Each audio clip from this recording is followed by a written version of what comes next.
Baiklah, banyak sekali yang bertanya tentang data kemiskinan. Bagaimana Kementerian Sosial memproses data tersebut, baik itu PKH, BPNT maupun lainnya atau KIS yang berasal dari Kementerian Sosial. Nah, nanti akan saya jelaskan di video ini bagaimana ada usulnya, ada sanggahnya, dan juga ada bagaimana terkait terupdate hari ini Kementerian Sosial dalam memproses data kemiskinan. Untuk itu, simaklah video ini.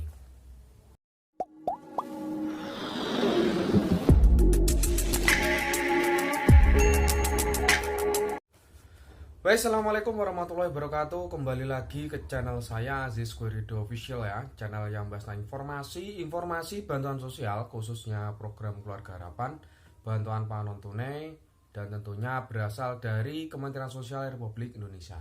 Baik, pada konten kali ini langsung saja ya, bahwasanya saya akan menjelaskan bahwa bagaimana cara terbaru atau terupdate informasi tentang data kemiskinan yang dikelola oleh Kementerian Sosial melalui data terpadu kesejahteraan sosial. Nah, di sini nanti saya akan menjelaskan ada namanya usul dari mengusulkan baik itu dari desa ataupun dari sendiri juga bisa. Nanti saya akan jelaskan lebih rinci di video ini.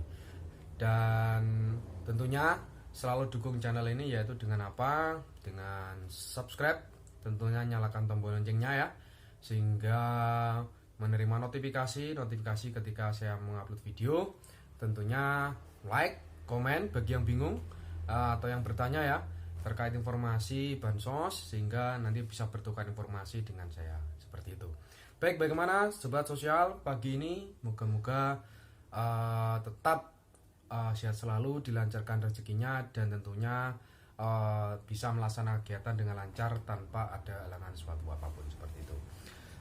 Baik, tentunya masih ada yang penasaran ya terkait bagaimana Kementerian Sosial memproses data kemiskinan atau melalui sekarang aplikasinya itu data terpadu kesejahteraan sosial, itu seperti bank data. Nah, DTK sendiri ini mencakup atau mengumpulkan baik data penerima PKH, BPNT ataupun BST ataupun KIS dan sebagainya menjadi satu, meskipun itu belum menerima bantuan PKH, BPNT atau yang lainnya seperti ya.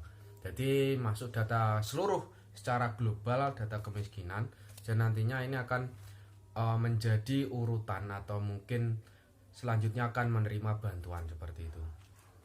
Nah, jadi dalam antrian tersebut nanti jika ada pembukaan baik itu misal ada penambahan PK ataupun BPNT, nantinya akan diusulkan melalui berantri dari data terpadu kesejahteraan sosial. Nah, ini ada 6 metode ya saya ketahui dari Kementerian Sosial yang dilansir dalam IG.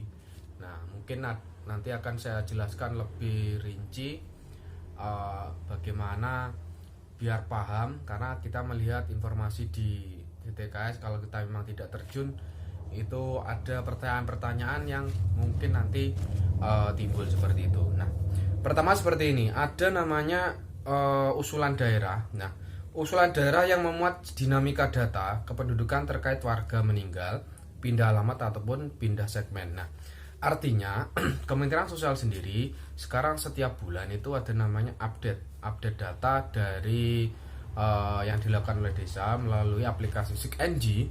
Nah, ini mengusulkan juga ya dari desa.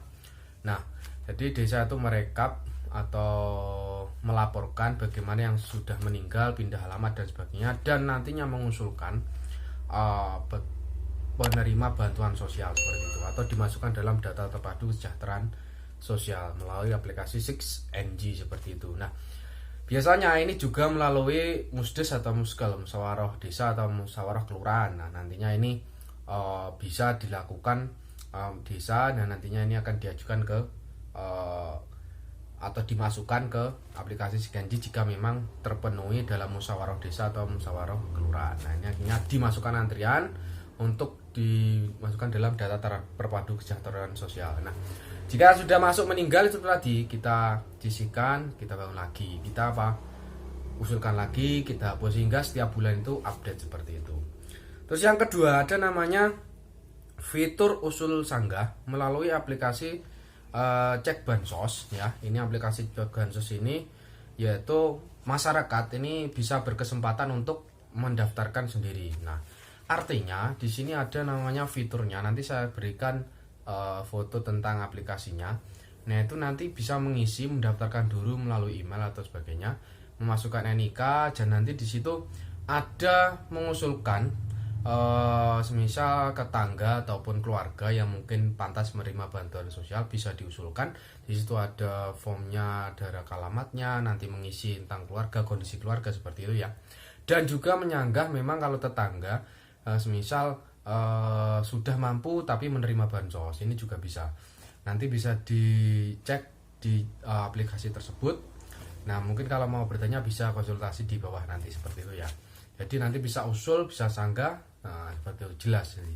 Terus yang ketiga, melalui pemorelan ya, yaitu data bencana. Yaitu data bencana itu membuka peluang atau menambah jumlah orang miskin, sehingga perlu diusulkan pada data kemiskinan. Jadi Kementerian Sosial itu juga mengambil data kemiskinan itu juga dari data bencana. Misal hari-hari ini memang ada banjir ataupun gempa dan sebagainya ya, yang mungkin terdampak sehingga mengakibatkan tidak mampu, misal seperti itu ya, mengakibatkan semuanya rusak dan sebagainya. Nah, itu bisa diusulkan atau diambil dari data bencana seperti itu. Terus yang keempat, ini yaitu hasil pengecekan lapangan berdasarkan berita media. Jadi Kementerian Sosial itu juga mengambil namanya data dari kontrol media. Jadi media misal kok ini mendapatkan bantuan sosial, kondisinya kurang mampu atau pantas untuk mendapatkan bantuan sosial tapi kok tidak tercover. Nah, ini Kementerian Sosial melakukannya seperti ini dari sumber media ya. Kemensos melalui verifikasi lapangan, kita dicek lapangan ya. Bila terbukti memenuhi persyaratan, nah maka bisa dimasukkan dalam data penerima bantuan. Nah, begitu pun sebaliknya ya, jika dicek tidak sesuai kriteria bantuan jadi tidak menerima. Jadi tetap ada kontrol karena memang hari ini tuh baik media sosial ataupun dari berbagai lini, nah itu kan memberikan suatu masukan ataupun kritik. Nah, otomatis dengan media ini Kementerian Sosial mengecek di lapangan kondisinya bagaimana. Nah, nanti bisa dimasukkan dalam penerima bantuan sosial seperti itu. Yang kelima, ini hasil verifikasi pejuang muda. Nah, ini pejuang muda ini sebenarnya berasal dari mahasiswa-mahasiswa ya, yang terkumpul di berbagai daerah yang masih belum lulus ya, artinya mau keadaan mau praktek kalau istilahnya KKN ya. Nah, ini Kementerian Sosial melalui sumber daya pejuang, ini pejuang muda yang bertugas di daerah melalui verifikasi data penerima bantuan sosial. Jadi penerima bantuan sosial baik itu PK, BPNT maupun sebagian yang berasal dari Kementerian Sosial itu akan diverifikasi oleh pejuang muda ini. Nah, nantinya cocokkah ataupun sesuaikah? Nah, ini juga bisa dijadikan acuan. Jadi tidak hanya dari media desa ataupun dari pendamping atau sebagainya. Di Kementerian Sosial membuka dari golongan pemuda seperti itu. Nah, yang keenam yaitu hasil dari geotagging data spasial dari data satelit. Nah, ini maksudnya seperti ini. Dengan teknologi data spasial dari citra satelit ya, dapat difoto tampak depan dan rumah penerima bantuan. Nah, ini artinya berjalan masih di dalam perkotaan. Nah, tapi mungkin nanti akan berjalan di berbagai desa ya, seperti itu. Jadi cuman ini maksudnya penjelasannya bahwa nanti akan menggunakan satelit tadi dilihat kondisi rumah, di kondisi tampak depan dan sebagainya, dan nanti bisa dijadikan acuan dalam pemutakhiran data kesejahteraan sosial atau data kemiskinan seperti itu. Nah, jadi artinya ada berbagai pintu, ada 6 pintu dalam pemutakhiran data kesejahteraan sosial. Jadi perlu digarisbawahi, ini penting, dan yang harus dilakukan yaitu harus melalui prosedur ini. Nah, jadi yang bertanya bagaimana sih bagaimana orang-orang memasukkan menjadi anggota dan sebagainya, menjadi penerima bansos ini melalui 6 jalur ini. Seperti itu ya. Jadi mungkin itu informasi yang bisa saya bagikan pada kali ini. Semoga informasi ini bermanfaat dan bisa dijadikan informasi penting. Nah, jika dikira penting bisa di-share ke media sosial baik itu Facebook ataupun WhatsApp dan sebagainya sehingga menerima notifikasi ini. Mungkin itu dari saya. Bila Ada kesalahan saya minta maaf dan saya akhiri. Wassalamualaikum warahmatullahi wabarakatuh.